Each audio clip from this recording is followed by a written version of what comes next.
സ്ഥാനാർത്ഥികളുടെ ചിത്രം തെളിഞ്ഞതോടെ കോഴിക്കോട് പ്രചാരണ രംഗം ചൂടുപിടിക്കുകയാണ്. പ്രധാന പോക്കറ്റുകൾ കേന്ദ്രീകരിച്ചാണ് LDF സ്ഥാനാർത്ഥി എളമരം കരീമിന്റെയും നിയുക്ത UDF സ്ഥാനാർത്ഥി MK രാഘവൻ MPയുടെയും പ്രവർത്തനം.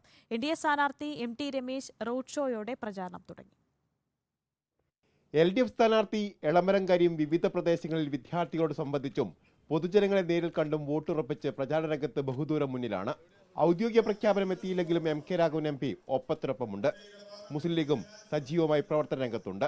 2 MPമാരുടെ പോരാട്ടത്തിനിടയിലേക്കാണ് MT രമേശിന്റെ വരവ്.